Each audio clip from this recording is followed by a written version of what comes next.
Hello students, कैसे हैं आप सभी। आशा करते हैं बहुत अच्छे होंगे आप। आपको बताइए कि आपका एग्जाम 27 फरवरी को है मैथ का। तो उसके लिए आपने मॉडल पेपर और क्या कहते हैं मैथ का रिवीजन तो कर लिया होगा। उसके लिए थोड़ा रिवीजन करने के लिए मैं आपको फॉर्मूले रिवाइज करा दे रहा हूँ, ठीक है। फॉर्मूले रिवाइज करते हैं तो पूरा मैथ रिवीजन हो जाएगा। तो चलो देखते हैं पहला चैप्टर अपना वास्तविक संख्याओं से। पहला चैप्टर क्या है? वास्तविक संख्या। कुछ फॉर्मूले हैं, कुछ कंसेप्ट है, वो भी मैं बताता चलूंगा साथ साथ आपको। वो आपको परीक्षा में हेल्पफुल होंगे, ठीक है ना। देखो, पहला नंबर है अपना चैप्टर वास्तविक संख्या है। वास्तविक संख्या ये है ना। तो वास्तविक संख्याएं दो प्रकार की होती है। कौन कौन सी? पहला नंबर तो अपना परमेय संख्या है, परमेय संख्या है, ठीक है। और दूसरा अपरमेय संख्या है। दूसरा नंबर अपरमेय संख्या है। बस इतना ही याद रखना है, ठीक है। अब ये क्या क्या होती है ये याद रखना है, क्योंकि क्वेश्चन बनेंगे ना आपके परमेय संख्याओं से अपरमेय संख्याओं से। क्वेश्चन पूछा जा सकता है, ऑप्शन में पूछा जा सकता है, बताओ ये परमेय संख्या होगी अपरमेय संख्या होगी, है ना। ये पूछा जा सकता है। और आपको पता भी होना चाहिए क्वेश्चन हल करते समय, ठीक है। तो परमेय संख्या वे संख्या होती है जिनको पी बट्टे क्यू के रूप में लिखा जा सकता है, और जहां पर Q does not equal to zero, जहां जीरो नहीं होना चाहिए क्यू, बाकी सब कुछ चलेगा, ठीक है। जैसे अपना 2/3 ये परमेय संख्या है, 5/8 ये परमेय संख्या है, 2 ये पूर्णांक है, इसके हर को एक बना दें हम परमेय संख्या बन जाएगा, ठीक है। जीरो, जीरो भी परमेय संख्या। ये मोस्ट इंपोर्टेंट क्वेश्चन है, ध्यान रखना। जीरो क्या परमेय संख्याओं के, इसके नीचे एक लगा लें। इसने हमें परिभाषा में बोला था क्यू नहीं जीरो होना चाहिए, पी कुछ भी हो, इससे कोई मतलब नहीं। तो ये परमेय संख्या हमारी बन जाएगी, ठीक है। ध्यान रखना है, समझ रहे हो ना। हाँ, ये सभी परमेय संख्या। अपरमेय संख्या परिभाषा बता सकते हो, जिसको पी बट्टा क्यू के रूप में नहीं लिखा जा सकता तो वो अपरमेय संख्या होती है, या फिर जो परमेय संख्या नहीं वो अपरमेय संख्या है। अंडरवुड की सारी संख्याएं, जैसे अंडरवुड 2 है, अंडरवुड 3 है, अंडरवुड 5 है, जो अंडरवुड से निकलता नहीं है ना, पाई, ये सभी 1.333 आगे बढ़ता जाए, ये सभी अपरमेय संख्या है, ठीक है। या फिर संख्या इस तरह से लिखा हो 2/0, हर में जीरो होनी चाहिए तो भी अपरमेय संख्या, ठीक है ना। आगे बात समझ। इसी कंसेप्ट पर ये क्वेश्चन यहाँ पर आपके बनते हैं, परमेय संख्या अपरमेय संख्या, आप समझ गए होंगे, ठीक है ना। हाँ तो हाँ, अब दूसरा चैप्टर है। दूसरा चैप्टर इसमें इतना ही बताना है। और एक और बात याद रखनी है, मैंने कुछ क्वेश्चन भी लिखे हैं आपके लिए। कहाँ भाई क्वेश्चन, कहाँ अपने? लिखे हैं। देखो, इसमें इसके लिए जो क्वेश्चन लिखा है वो ये है कि आपको इसमें सबसे ये पहले वाले चैप्टर में मासा लासा तो सीखना ही है, मासा लासा, ठीक है ना। तो उसके बाद आपको ये सिद्ध करना सीखना ये अपरमेय संख्या कैसे है, ठीक है। ये अपरमेय संख्या कैसे है, √5 अपरमेय संख्या कैसे है, 3 + √2 अपरमेय संख्या कैसे है, ठीक है। आ रही बात समझ में। इसका जुगाड़ क्या है वो मैं बता रहा हूँ। आप चैनल पेज पर जाइए, होम पेज पर जाइए इस वाले चैनल पर, उसमें ये देखो, ये वाला चैप्टर देखो, अपरमेय अपरमेय संख्याओं को सिद्ध करना देखो। ये पूछेगा सिद्ध कीजिएगा √2 एक अपरमेय संख्या है। अपरमेय तो है ही है, पर प्रूव करनी है। कैसे करेंगे?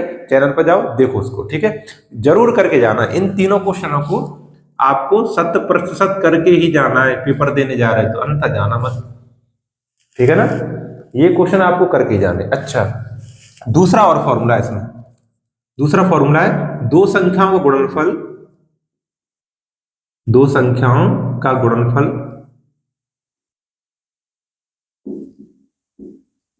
गुणनफल इक्वल टू लासा गुणा मासा, लासा गुणा मासा, ठीक है। ये फॉर्मूला है इसी चैप्टर में, दूसरी एक्सरसाइज, ठीक है ना।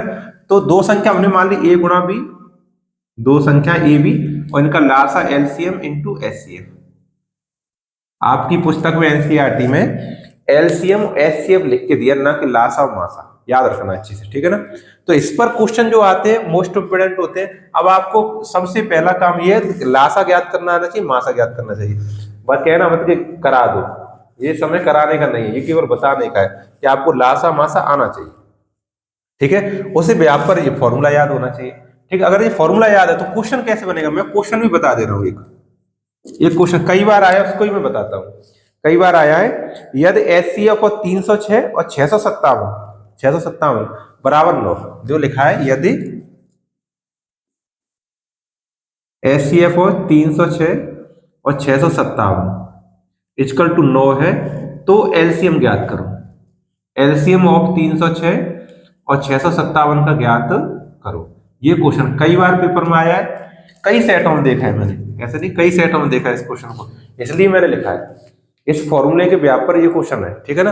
तो समझो, देखो ये संख्या है, पहली संख्या दूसरी संख्या, ये पहली संख्या ए दूसरी संख्या बी, ये एचसीएफ एचसीएफ हमें एलसीएम ज्ञात करना है। एलसीएम समझो, दोनों संख्या गुणनफल इक्वल टू लासा गुणा मास, एलसीएम इनटू एचसीएफ। हमें एलसीएम ज्ञात करना है, तो एचसीएफ का इसमें भाग लग जाएगा, लगेगा ना, समझ में आ रहा है। अगर मुझे एलसीएम ज्ञात करना है इक्वल टू, तो हमारा होगा दोनों संख्याओं का गुणनफल अपॉन एचसीएफ, होगा कि नहीं होगा। तो समझो दोनों संख्या हमारी कौन कौन सी, एक तो 306, एक 657, 657 बटे एचसीएफ कहाँ, ये ला 9, 9 है ना ये, ठीक है ना। अब इसके कोई एक संख्या काटो, गुणा करो, उसमें उत्तर आ जाएगा। तो कौन सी संख्या काट, इसको सरल कर ले, ये बड़ी दिख रही है, 9 7 63 और 2 बच्चे और 9 3 27 73 हो गया, ठीक है। 73 में और 306 में मल्टीप्लाई कर ले, कर लोगे मल्टीप्लाई, मल्टीप्लाई करके जो आंसर आएगा वही आ जाएगा, कर लोगे ना, ठीक है। इसको आप करना, ये कराने का टाइम नहीं है अभी, ज्यादा फॉर्मूले बताने का टाइम है, ठीक है ना। ये इस वाले फॉर्मूले पर यही प्रूव करना है, यही क्वेश्चन ज्ञात करने, और ये क्वेश्चन प्रूव करना सीखना है इस चैप्टर में, मोस्ट यही है। इतना ही परमेय अपरमेय आना चाहिए, और ये आपको प्रूव करना आना चाहिए, अपरमेय कैसे, इस तरह के क्वेश्चन आने चाहिए, बस इतना करके आगे बढ़ो। दूसरा चैप्टर, ठीक है, चलो दूसरा चैप्टर देखते हैं। दूसरा चैप्टर है हमारा बहुपद।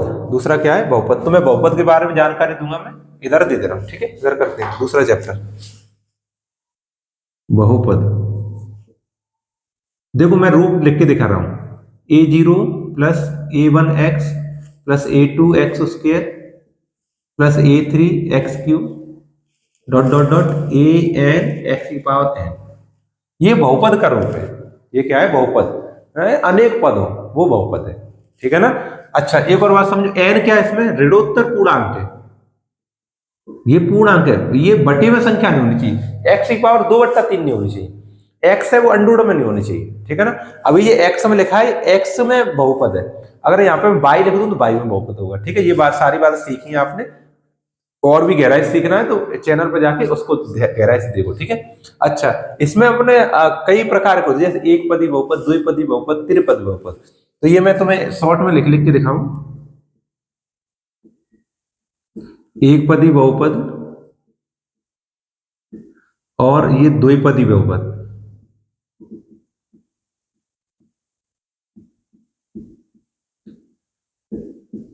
ठीक है ना, और त्रिपदी बहुपद।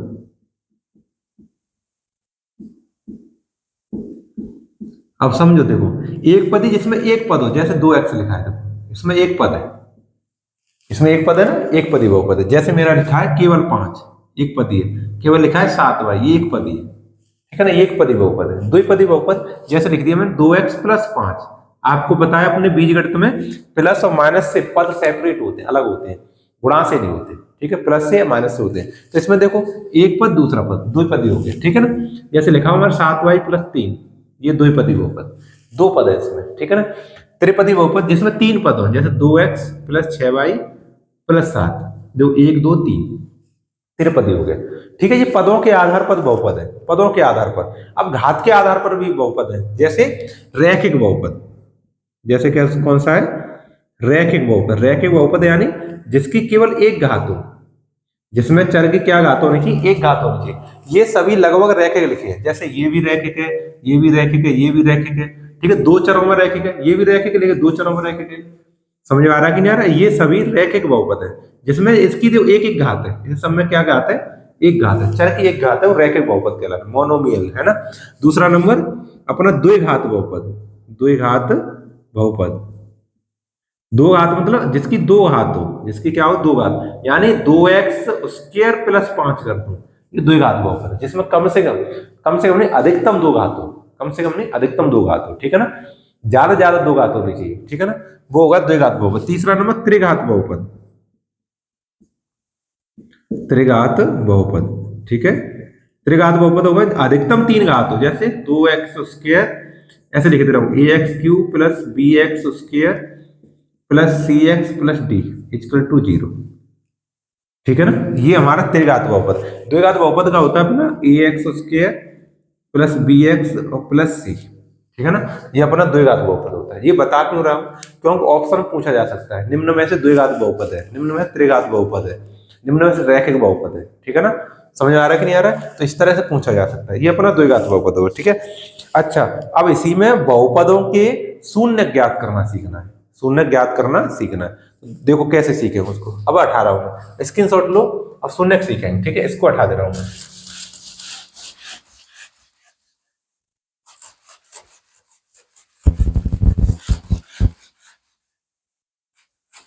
देखो गौर से, बहुपद के शून्य, ध्यान से देखना है। बहुपद के शून्य कैसे, क्या आपको गुणनखंड करके उसके मान ज्ञात करने। जैसे लिखा होगा हमारा x square plus 5x plus 6, ये हमारा बहुपद लिखा है, ठीक है ना। इसके शून्य ज्ञात करने, तो बराबर 0 कर लो पहले। अब इसके फैक्टर करो, गुणनखंड आना चाहिए आपको। बार बार मत पूछ रहा गुणा कर कितना आ चाहिए, घटाने, ये उसका टाइम नहीं है, आपको आना चाहिए। गुणा करके 6 और जोड़ के 5 आना चाहिए। तो 3 दूनी 6, 3 दो 5, तो आप यहाँ पे फैक्टर कर सकते हैं ऐसे, ठीक है ना। तो इन दोनों में से हम x, इसमें से x को ले लें तो x प्लस 3 बचेगा, यहाँ पर 2 कॉमन ले लें तो यहाँ पे x प्लस 2 3 6 3 बचेगा, बराबर 0, यहाँ 3 बचा, ठीक है। तो x प्लस 3 कॉमन लेके अलग कर लेंगे, यहाँ बचेगा हमारा x प्लस 2 इक्वल टू 0। एक एक करके 0 के बराबर रखो, तो x प्लस 3 बराबर 0, यानी x बराबर माइनस का 3, ठीक है। ऐसे देखो x प्लस 2 बराबर 0, तो x बराबर माइनस का 2। ये द्विघात बहुपद है शून्य, ये शून्य कहलाते हैं। ये क्या कहलाते हैं, शून्य, ठीक है। रिवीजन हो गया। शून्य क्या होता है, समीकरण को हल करो, जो x के या y के जो भी मान आ रहे हैं आपके, वही अपना शून्य है, ठीक है ना। आगे बात समझ में, हाँ, ये शून्य ज्ञात करना। उसके बाद अब द्विघात बहुपद पर पहुंचते हैं। द्विघात, ये द्विघाती बहुपद है, इसको मैं हटा रहा हूं, ठीक है। स्क्रीनशॉट लेते जाओ साथ साथ।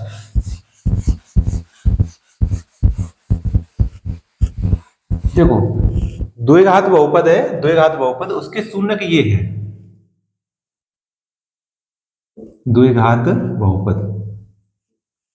उसका रूप ऐसा था A X square plus B X plus C बराबर 0। देखो ये मिलाओ, बिल्कुल मैच कर रहा है नहीं कर रहा, द्विघात बहुपद है, ठीक है ना। तो उसके फैक्टर इस तरह से होते हैं, ये सीखना है आपको। द्विघात बहुपद को शून्य कैसे ज्ञात करते हैं, गुणनखंड विधि से, गुणनखंड विधि से हम ज्ञात कर लेते हैं, ठीक है। ये कर लिए। अच्छा, इसमें देखो दो शून्य माना, दो शून्यक, इसके शून्यक अल्फा और बीटा है।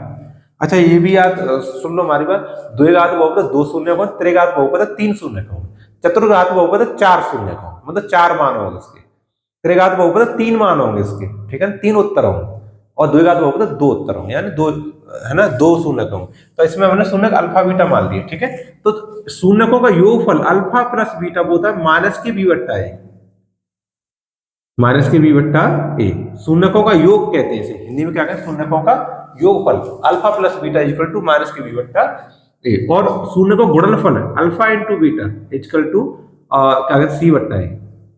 ये फॉर्मूले होते हैं। तो द्विघात बहुपद के लिए ये दो फॉर्मूले होते हैं, बहुत ही अच्छे से आपको ये याद करने हैं। इसको हिंदी में लिखें द्विघात बहुपदों का योगफल, इसे लिखें द्विघात बहुपदों का गुणनफल, ठीक है ना। अच्छा, आता कैसे प्रश्न, बात ये आती है, तो आता है उसमें कि निम्नलिखित बहुपद के शून्यकों के बीच, और क्या कहते हैं, शून्यकों के बीच सत्यता की जांच कीजिए, सत्यता की जांच करनी है। अब यही इसी क्वेश्चन को ढूंढ ले रहे हैं। देखो इसी क्वेश्चन को देखते हैं, क्वेश्चन भी हो जाएगा, फॉर्मूला भी सिद्ध हो जाएगा। कैसे, ये जो शून्य का है इसमें एक तो अल्फा है अपना, एक बीटा है, एक अल्फा है एक बीटा है। अब इसी समीकरण को यहां पे मैं लिखूं x square plus 5x plus 6 बराबर 0। तो इसमें देखो ए का मान क्या होगा, देखो मिलाओ, A X square plus B X plus C बराबर 0, है ना। ये समीकरण द्विघात बहुपद का समीकरण है, इससे तुलना किया है, इससे क्या किया है, तुलना करें। तो देखो ए एक्स स्क्वायर, यहाँ पे कोई एक्स स्क्वायर नहीं, एक एक्स स्क्वायर, ए का मान क्या आ गया, एक, यहाँ पे 5x, यहाँ बी एक्स, यानी बी का मान 5, सी का मान 6, ये तो आ गया ना। अब देखो ये दोनों फॉर्मूले, पहला फॉर्मूला दूसरा फॉर्मूला प्रूव करना है, तो पहला फॉर्मूला लगाएंगे शून्यकों का योग, शून्यकों का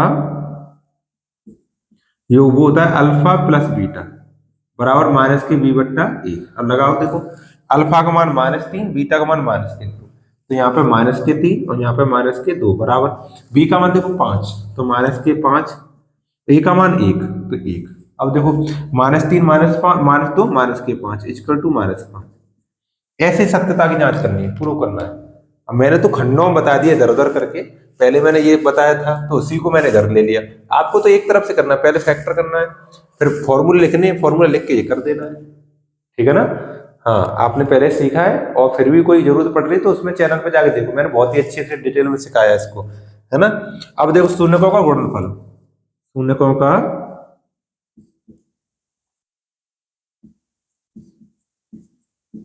गुणनफल alpha into beta equal to C बट्टा ए, सी बट्टा ए। अब देखो अल्फा इंटू बीटा, अल्फा की वैल्यू -3, बीटा की वैल्यू -2, तो -3 इंटू -2 इक्वल टू सी का मान 6 बट्टे 1, तो 3 दूनी 6, ऋण धन 6 बराबर 6। देखो सत्यता की जांच हुई कि नहीं, दोनों सत्य आ रहे हैं ना। इस तरह से आपको दिखाना है कि आपको क्या कहते हैं, शून्यकों का गुणनफल और योगफल और उसके संबंध, जो फॉर्मूला जो संबंध है वो बराबर है कि नहीं है, ठीक है ना। ऐसा प्रश्न आ सकता है, इन प्रश्नों के लिए ऐसा प्रश्न आ सकता है, ठीक है। ये द्विघात बहुपद के लिए दो फॉर्मूले बहुत ही अच्छे से आपको याद करने हैं। अब त्रिघात बहुपद सिखाता हूं आपको, ठीक है ना। त्रिघात बहुपद पर एक मैंने क्वेश्चन भी लिखा है, ये तो सादा क्वेश्चन था। त्रिघात बहुपद के लिए एक मैंने फॉर्मूला भी लिखा है, एक क्वेश्चन भी लिखा है। अच्छा, इसके लिए एक और फॉर्मूला रह गया। अगर आपको शून्यक पता हो, यदि आपको शून्यक पता हो, द्विघात बहुपद, द्विघात बहुपद के शून्यक अल्फा, शून्यक अल्फा व बीटा हो, तब द्विघात बहुपद बनाएंगे कैसे, समझ में आ रहा है कि नहीं आ रहा है। अगर तुम्हें अल्फा बीटा पता है तो आप बना सकते हो x² माइनस शून्यकों का योगफल और यहाँ पे गुणा x प्लस शून्यकों का गुणनफल बराबर 0। समझ आ रहा है कि नहीं आ रहा है, ये आप बना सकते हो कैसे। इसी को उदाहरण लेता हूं, अगर मुझे अल्फा बीटा ये दे देता, अगर ये शून्यक यही वाला दे देता, ये देखो शून्यक -3 और -2 दे देता, क्या समीकरण के द्विघात समीकरण के शून्यक -3 -2 है, तो हमें द्विघात समीकरण बताओ, द्विघात बहुपद क्या होगा वो बताना है। तो इस वाले फॉर्मूले, ये मान इस वाले फॉर्मूले हम लगा देते, ये अपना अल्फा है पहला, ये बीटा है, लगाओ इसमें x² माइनस के -3 -2 और x प्लस यहाँ पे -3 गुणा -2 बराबर 0, ठीक है। देखो -3 -2 -5 +5, तो x² प्लस के 5 और ये x प्लस माइनस प्लस 3 दूनी 6 बराबर 0। मिलाओ देखो, ये वाला हमारा बहुपद और ये वाला बहुपद बराबर बना के बना। इस तरह से भी पूछ सकता है कोई, हमें क्या कहते हैं शून्यक दे दिए उसने तो द्विघात बहुपद पूछ सकता है। और ऐसे भी दे सकता है शून्यकों का योगफल, शून्य का गुणनफल अलग अलग लिख के दे सकता है, इनको जोड़ के अलग लिख दे और गुणा करके अलग लिख दे, फिर बताए कि ये इस तरह से शून्य का योगफल गुणनफल है, तो हमें द्विघात समीकरण बताओ। तो पूरा जुड़ा हुआ यहाँ लिख देंगे, पूरा गुणा किया हुआ यहाँ लिख देंगे, आंसर आ जाएगा, ठीक है। किया होगा बच्चे, वो समझ रहे होंगे सारी बात है, उन्हीं के लिए फॉर्मूला रिवीजन है, नहीं तो बच्चे फिर उससे गट से याद करेंगे वो, है ना। चलो त्रिघात बहुपद समझाता हूं।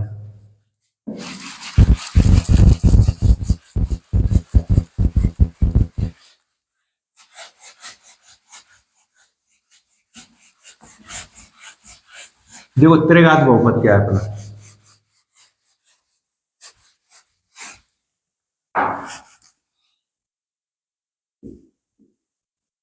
त्रिघात बहुपद, त्रिघात बहुपद होता है ax⁻³ प्लस bx² और प्लस cx प्लस d बराबर 0। अधिकतम 3 पावर होते हैं, उसे कहते हैं त्रिघात बहुपद, ठीक है। तो त्रिघात बहुपद है, इसके शून्यक भी 3 होंगे, यानी इसके हर 3 आएंगे, ठीक है ना। तो इसके शून्यक मान ले रहे हैं, इसके शून्यक है, एक तो अल्फा है, एक बीटा है और एक गामा है, ठीक है। ये है शून्यक इसकी है, तो इसमें भी 3 फॉर्मूले होंगे। पहला नंबर शून्यकों का योगफल, पहला नंबर क्या होगा, शून्यकों का योगफल, यानी alpha plus beta plus gamma, तीनों का योगफल होता है -b/a, ठीक है।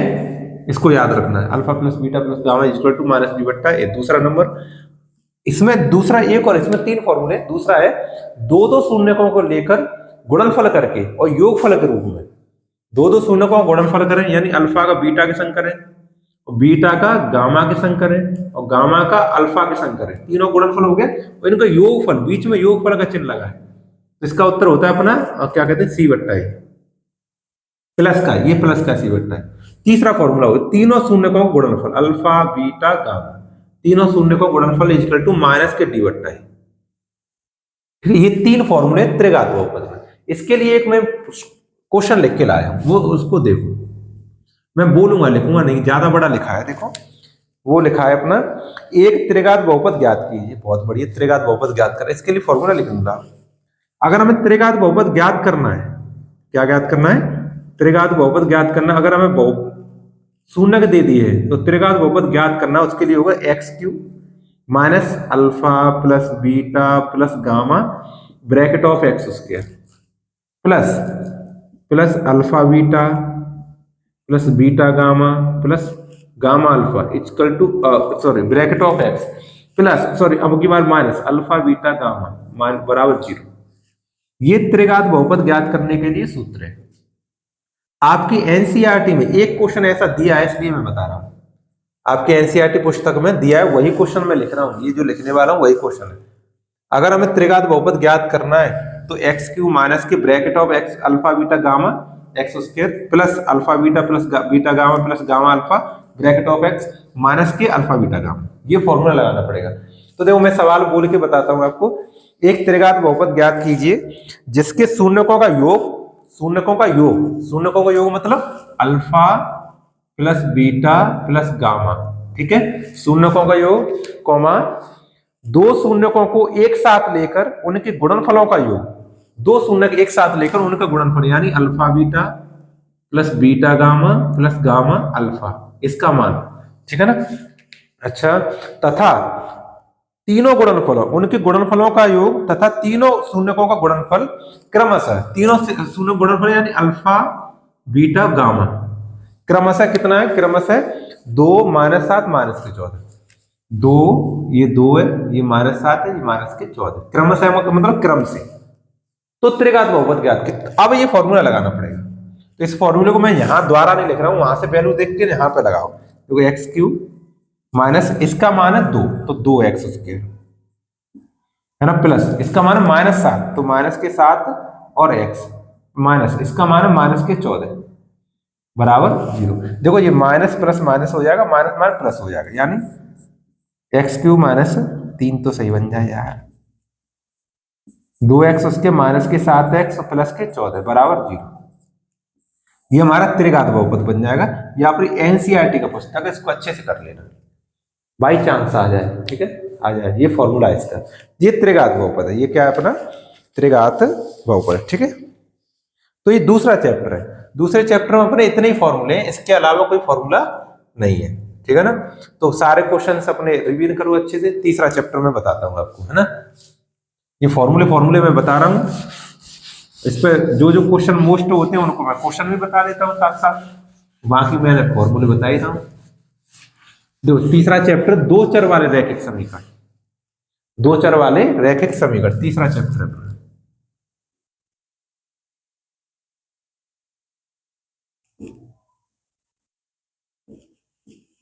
रैखिक समीकरण। तो दो चर वाले रैखिक समीकरण समझ लो, ज्यादा फॉर्मूले नहीं है इसमें, ठीक है ना। देखो दो चर यानी दो चर होने चाहिए, ax plus B Y plus C, इसमें दो चर है। देखो ax plus B Y plus C बराबर 0 है क्या नहीं, एक x है एक y, दो चर है इसमें।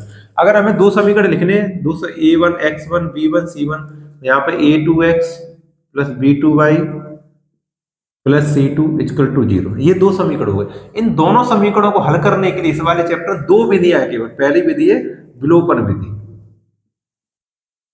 विलोपन विधि, विलोपन विधि आनी चाहिए।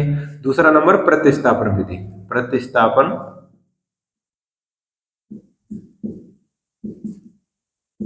ठीक है, समझेगा छू, विलोपन विधि और प्रतिस्थापन विधि, ये दो विधियां अपनी, है ना। एक और मार्कर था हमारे पास, हाँ दो विधियां, ठीक है। तो अब आप ये मत कहना विलोपन विधि सिखा दो हमें, प्रतिस्थापन विधि सिखा दो, बता दिया ये दो विधियां इसमें, दोनों विधि आपको सीखनी है तो चैनल के पर जाओ, प्लेलिस्ट में जाओ, वहां से देखो और सीखो, ठीक है। अच्छा, अब इसमें होगा कि दो विधि है तो दो विधि से दो तो एक्सरसाइज अपनी, फिर एक मिश्रित एक्सरसाइज, उसके बाद जो एक्सरसाइज है वो बहुत अच्छी है। देखो इसमें पहली विधि में जो इबारती प्रश्न है वो आपको करने हैं एनसीईआरटी के, एनसीईआरटी के इबारती प्रश्न सारे करने हैं। प्रत्यक्षापन विधि में जो भी एनसीईआरटी के प्रश्न वो करने हैं। आपको पुराना गणित है आपके पास तो उसमें वज्र गुणन भी होगी, वो करनी नहीं है, आपको हटा देनी है, ठीक है। वज्र गुणन विधि भी होगी, ग्राफी विधि होगी, वो नहीं करनी है आपको, केवल विलोपन विधि, प्रतिस्थापन विधि करनी है, ठीक है। मैं जो अभी बता रहा हूँ 2024 एनसीईआरटी के अकॉर्डिंग बता रहा हूँ, ठीक है। हाँ, तो ये क्वेश्चन आपको कर लेना है और इसमें कुछ ज्यादा खास है नहीं, तो इसलिए इसको मैं बता नहीं रहा हूँ। चौथा चैप्टर से ये मैंने केवल याद दिलाया कि आपको इसमें दो ये विधि से हल करने क्वेश्चन, तीसरी विधि नहीं करनी है, ठीक है। चौथा देखो चैप्टर, इसमें कोई खास फॉर्मूला नहीं है तो उसे आप याद करोगे। देखो चौथा चैप्टर अपना द्विघात समीकरण। अब ये बहुत अच्छा चैप्टर है, द्विघात समीकरण। द्विघात समीकरण इसका रूप होता है, देखो दो रूप है इसके, दो रूप है। एक तो अपना पहला नंबर है ये एक्स स्क्वायर माइनस के बराबर जीरो, इस रूप के आए क्वेश्चन। दूसरा क्वेश्चन, दूसरा रूप ये होगा A X square plus B X plus C बराबर जीरो, इस वाले रूप के आएंगे, ठीक है। अच्छा, इस वाले रूप के आए तो उत्तर क्या होगा अपना, डायरेक्ट एक्स स्क्वायर वाला माइनस का इधर आया प्लस का हो जाएगा, और इधर से उसके हटाए तो प्लस माइनस अंडर में के आ जाएगा, ठीक है ना, डायरेक्ट उत्तर आ जाएगा। अच्छा, ये इसके फैक्टर करने पड़े, फैक्टर करना बहुत अच्छे, 9th क्लास से 8th में 7th में, 7th नहीं 8th से, 8th में आया था, 8th से 9th में 10th में आ गया, सीख रहे लगातार और सीखना चाहिए, ठीक है, आना चाहिए आपसे, ठीक है ना। ये द्विघात बहुपद हो गया। अच्छा, इसमें फिर हल करने के लिए दो विधियां हैं। पहला नंबर गुणनखंड विधि, जो मैंने अभी किया था, आपके सामने अभी किया था थोड़ी देर पहले, ये गुणनखंड विधि थी, गुणनखंड विधि। दूसरा नंबर इसमें विधि द्विघाती सूत्र, कौन सा है, द्विघाती सूत्र है इसमें, इसे कहते हैं श्रीधराचार्य सूत्र, श्रीधराचार्य, श्रीधराचार्य सूत्र। इसी के लिए हल करने के लिए वो होता है अपना एक्स बराबर माइनस का बी प्लस माइनस अंडर में और बी स्क्वायर माइनस के 4ac बट्टे में 2a, ठीक है ना। ये अपना होता है श्रीधराचार्य सूत्र, यहाँ पर द्विघात सूत्र।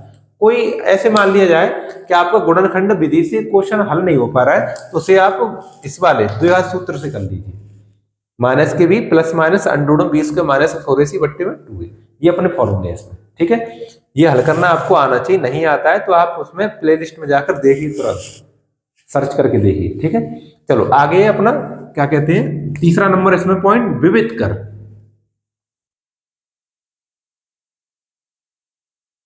विविध कर डी का मान डी बराबर बी स्क्वायर माइनस 4ac, ये तो फॉर्मूला होता है, ठीक है। इससे पता चलता है मूलों की प्रकृति, यही लिख दे रहा हूं, मूलों की प्रकृति, मूलों की प्रकृति बहुत पूछता है। पिछली वर्ष भी एक क्वेश्चन आया था, समीकरण दे दिया था द्विघात समीकरण, उसमें पूछा था बताओ इसके मूलों की प्रकृति क्या है, मूल किस प्रकार के हैं, ठीक है ना। तो इसके लिए तीन कंडीशन है। पहली कंडीशन, अगर डी का मान बराबर है जीरो के, ये जो 20 के माइनस 4ac हल किया है, ये डी का मान है, डी का मान जीरो के बराबर है, विविध कर जीरो के बराबर आया है, 20 के माइनस 4ac जीरो के बराबर आया है, तो मूल वास्तविक तथा समान है, तो मूल वास्तविक, मूल तो नहीं लिख पाए हम, मूल और लिखे,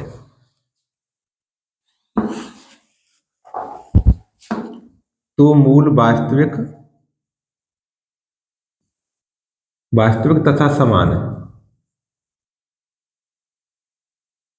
ठीक है ना। तो मूल कैसे वास्तविक है और कैसे समान है। दूसरा नंबर, अगर डी का मान बड़ा है जीरो से तो इसमें दो कंडीशन है, क्या, अगर देखो इसमें दो कंडीशन कैसे, तो मूल वास्तविक तो होंगे, वास्तविक होंगे, मूल वास्तविक होंगे, ठीक है, वास्तविक तथा परमेय अपरमेय होंगे, परमेय भी हो सकते हैं अपरमेय भी, वो मैं बता रहा हूं, वास्तविक परमेय, सॉरी कोमा लगा, वास्तविक तथा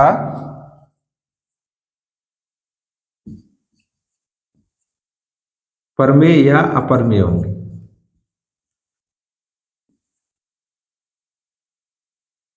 अच्छा परमेय कब होंगे, तब ये संख्या पूर्ण वर्ग होगी, पूर्ण वर्ग होगी तो परमेय होंगे, और पूर्ण वर्ग नहीं हो, अंडूड में 3 आया, अंडूड में 7 आया, तो ये पूर्ण वर्ग नहीं, अपरमेय होंगे, तो परमेय नहीं होंगे, अपरमेय होंगे, ठीक है, वास्तविक तो होंगे। तीसरा नंबर, अगर डी का मान छोटा है 0 से तो मूल काल्पनिक होंगे, तो मूल काल्पनिक होंगे, ठीक है ना। ये 3 कंडीशन है, आगे बात समझ में।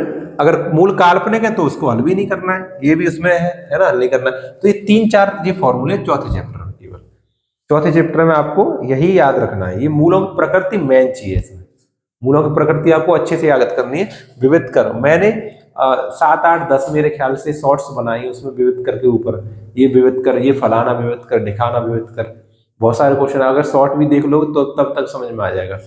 तो मूलों के विविध कर पर मैंने कई बार किया है इसको, मूल वास्तविक है, कैसे है, परमेय का परमेय है ना, इसको आपको सीखना है, ये फॉर्मूले इसमें, ठीक है। हटा दें क्वेश्चन, अपना चैप्टर नंबर 5वां शुरू होता है। क्वेश्चन तो कराने की जरूरत नहीं, क्वेश्चन आप मैथ से अभ्यास करो, मैं केवल फॉर्मूले लिखा रहा हूं अभी, है ना।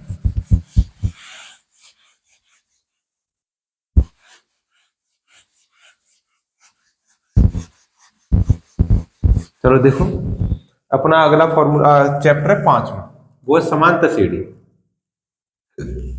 ऐसी सीढ़ी जिसमें समान संख्या जोड़ी जाए या फिर घटाई जाए, वो समांतर सीढ़ी होती है। प्रथम पद ए हो तो उसमें मैंने दूसरे पद में डी जोड़ दिया, सारवंतर डी, तीसरे पद में 2 डी जुड़ जाएगा, चौथे पद में अगला 3D जुड़ जाएगा, ऐसे क्रम चलता जाएगा, आगे क्रम चल जाता है, लास्ट में ए प्लस एन डी हो जाएगा, एनवा पद हो जाएगा, ठीक है। तो इसमें प्रथम पद क्या है अपना, प्रथम पद ए, प्रथम पद को ए से डिनोट करते हैं, और सार्वंतर को डी से डिनोट करते हैं, किससे करते हैं, डी से, ठीक है। और क्या कहते हैं अपना, पदों की संख्या,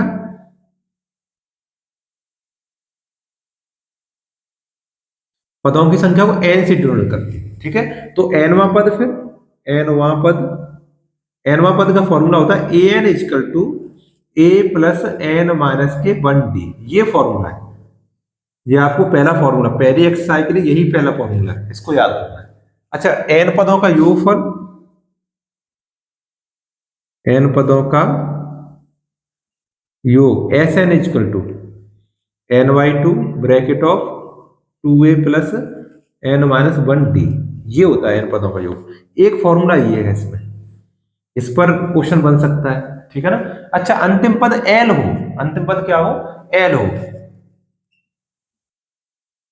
लास्ट नंबर अंतिम पद को एल से डिनोट करें तो एस एन का एक और फॉर्मूला बन जाता है n/2 bracket of a plus N, इससे बहुत सारे क्वेश्चन हल होते हैं, है ना, समझ रहे हैं ना। तो ये फॉर्मूले, ये मैं केवल फॉर्मूले याद करा रहा हूं आपको, बच्चों ने जिन्होंने पढ़ा है वही तो फॉर्मूले समझेंगे, और नहीं तो फिर जाके वीडियो देखो तुरंत, है ना, पिछले 5वें चैप्टर के, ये हो गया ना, यही है। और देखो एक और फॉर्मूला बन जाता है, अंत से आरवां पद, अंत से आरवां पद, अंत से आरवां पद होगा एल माइनस के क्या कहते हैं, एन माइनस 1D, अंतिम पद पहले, फिर माइनस का चिन्ह, देखो इसमें प्लस का चिन्ह था, इसमें माइनस का, पहले अंतिम पद लिखे, माइनस का चिन्ह लगा, तब एन माइनस 1D आएगा। इसमें क्वेश्चन है अपनी एनसीईआरटी में कि ये सीढ़ी दी है, उसमें लिखा है कि अंत से 20वां पद ज्ञात करो, मुझे सीढ़ी नहीं याद है, लेकिन मुझे ये तो पता है 20वां पद ज्ञात करने के लिए कहा, उसमें एनसीईआरटी में क्वेश्चन है, अंत से 20वां पद ज्ञात करो, ठीक है। तो उसमें इसको लगा दो डायरेक्ट, या फिर सीढ़ी को उल्टा करके लगा दो, ठीक है। मैंने दोनों तरीके सिखाए हुए हैं उसमें, उस सवाल को हल किया है तो मैंने दोनों तरीके सिखाए आपको। तो ये इतने फॉर्मूले, केवल 5वें चैप्टर में यही इतने फॉर्मूले, ज्यादा नहीं है, ऐसा नहीं, बहुत सारे फॉर्मूले, इतने ही फॉर्मूले केवल, ठीक है। 6वां चैप्टर देखते हैं, अब अपना त्रिभुज, 6वां चैप्टर क्या है, त्रिभुज।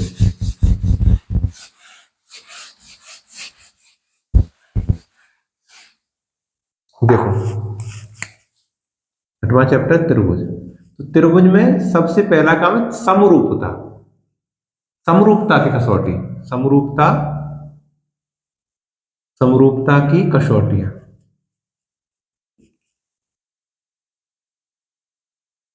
समरूपता की कसौटी पहली इसमें कि उनके संगत कोण बराबर होने चाहिए। अगर ये दो त्रिभुज समरूप है, ये दो त्रिभुज समरूप हैं, ABC और DEF, मैंने त्रिभुज का चैप्टर त्रिभुज बनाया है, नहीं तो कोई सा भी बहुभुज बना सकते हैं, कोई ऐसे। तो ए है वो डी के बराबर होना चाहिए, बी है वो ई के बराबर होना चाहिए, और सी है वो एफ के बराबर होना चाहिए।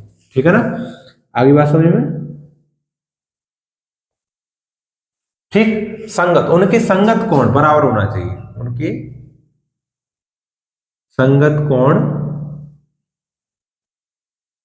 बराबर हो, बराबर हो, पहली कंडीशन। ठीक है, दूसरी कंडीशन, कंडीशन उनकी संगत भुजाएं, संगत भुजाएं समानुपाती हो, है ना। तो भुजाएं समानुपात, आनुपातिक हो, ऐसे लिखो, आनुपातिक हो। इनको मैं लिख के दिखाता हूं, संगत कोण बराबर, इसका अर्थ है कोण ए अपने चित्र में कोण बी के बराबर होना चाहिए, कोण ए वो कोण डी के बराबर होना चाहिए। ठीक है, कोण बी है वो चित्र में अपने में कोण ई के बराबर होना चाहिए।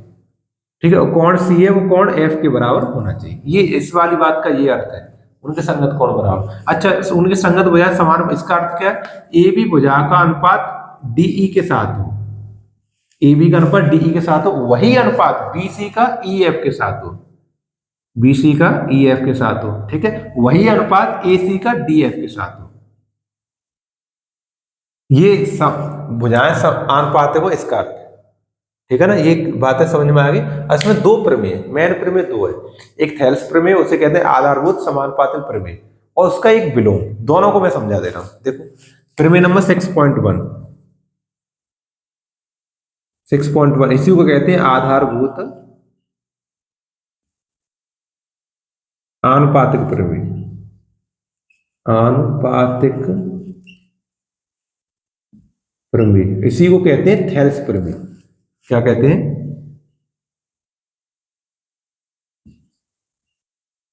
थेल्स प्रमेय। ठीक है, 6.1 और 6.1 कह दें प्रमेय नंबर, या फिर आधारभूत आनुपातिक प्रमेय कह दें, या फिर थेल्स प्रमेय कह दें, एक ही बात है। ये कहती है कि अगर कोई त्रिभुज है, अगर कोई त्रिभुज है तो उसकी किसी एक भुजा के समांतर खींची गई रेखा, किसी एक भुजा के समांतर मैंने कोई रेखा ऐसे खींच दी, ये बीसी के समांतर है, ये डी और ई पॉइंट है, ये डीई रेखा बीसी के समांतर है, यदि डीई समांतर मैंने बीसी के खींची है, तो ये जो प्रच्छेद पॉइंट है डी और ई, तो इस पर जो प्रच्छेद पॉइंट है, यहां से देखो ए डी और डी बी दो भुजा बन रहे हैं, दो कट मिल रहे हैं, तो ये समानुपातिक होंगे, यानी ए डी समानुपातिक होगी डी बी के, और ए ई समानुपातिक होगी ई सी के। ये है पहली आपकी थेल्स प्रमेय। अगर भुजा A D E B C के समांतर है, तो ए डी अनुपात डी बी ए ई सी के बराबर होगा। ठीक है, या दूसरी तरीका इसको और भी लिख सकते हैं, ए डी है वो ए बी के समांतर भी हो, ये भी मैंने प्रूव कराया, ए डी ए बी के भी लिख सकते हैं, ए ए सी के लिख सकते हैं। ठीक है ना, ये भी लिख सकते हैं। अच्छा, ये मैंने प्रूव कराई है, अब इस टाइम नहीं प्रूव करा सकता मैं, केवल ये मैंने समझाया, इसको प्रूव करना है आपको, चैनल पर जाइए और प्ले लिस्ट में जाके देखिए। ठीक है, तो वहां पर जाकर प्रूव करके, इसका अपोजिट भी है, इसका उल्टा, वो है प्रमेय नंबर 6.2, प्रमेय नंबर 6.2, थेल्स प्रमेय का विलोम, ऐसे लिखा है थेल्स प्रमेय का विलोम। वो क्या है, अगर हमारा कोई त्रिभुज है एबीसी, एबीसी क्या है, कोई त्रिभुज है, और उसमें कोई रेखा रैंडमली ऐसे खींच दी हमने डीई, और वो रेखा ऐसे समानुपात में विभाजित कर दी, एडी को डीबी के साथ, एबी को डीबी के साथ, और एई को ईसी के साथ, ऐसे समानुपात में विभाजित कर रही उन दो भुजाओं को, बची शेष भुजाओं को, अन्य भुजाओं को, तो हम कह सकते हैं कि डीई समांतर होगी बीसी के। तब आप कह सकते हो कि डीई समांतर होगी बीसी के। ये उसका ऑपोजिट है, अगर समांतर हो तो ये अनुपात होगा, अगर अनुपात है तो समांतर होगा। ठीक है, ये दो प्रमेय है, इसको अच्छे सीखना। इसके बाद में जो एक दूसरी एक्सरसाइज है, उसमें और भी प्रमेय, उसमें हम कह सकते हैं भुजा भुजा भुजा, है ना, कौन कौन कौन कौन कौन के भुजा कौन भुजा। ठीक है, इस तरह से प्रमेय है उसमें। ठीक है ना, तो उसको ही आपको रिवाइज करना है, उसको पढ़ना है। ठीक है, ये 6वां चैप्टर है, 6वें चैप्टर में इतनी प्रमेय आपको याद रखनी है। ठीक है, तो ये फॉर्मूले हम 2 पार्ट में करेंगे, 6 चैप्टर तक आज कर लिया, 7वां 8वां और 9वां। 9वें में कोई फॉर्मूला है नहीं, है ना, 9वें में कोई फॉर्मूला नहीं है, आपको कंसेप्ट आना चाहिए बस। जो 8वें चैप्टर में फॉर्मूले वही 9वें में लगेंगे, कोई अंतर नहीं। और 10वें प्रमेय है ना, वो प्रमेय मैं आपको कराऊंगा। मैंने सारे प्रमेय पहले प्रूव कराई है अपने चैनल पर। और मेन फॉर्मूले फिर अपना 12वें 13वें चैप्टर में, ठीक है, क्षेत्रफल वाले और आयतन वाले, ये दो फॉर्मूले। अगला एक और चैप्टर अपना क्या कहते हैं, क्या कहते हैं उसका, प्रायिकता। प्रायिकता में कोई एक ही फॉर्मूला है, कोई खास नहीं, तो वो कल अपने फिनिश हो जाएंगे, ठीक है। तो आप अगला लेक्चर देखना, उसमें ये सारे फॉर्मूले मैं बता दूंगा। आज के लिए 6 चैप्टर तक अपने फॉर्मूले रखते हैं, ठीक है। तब तक के लिए आप अपना रिवीजन करते रहो। Thank you.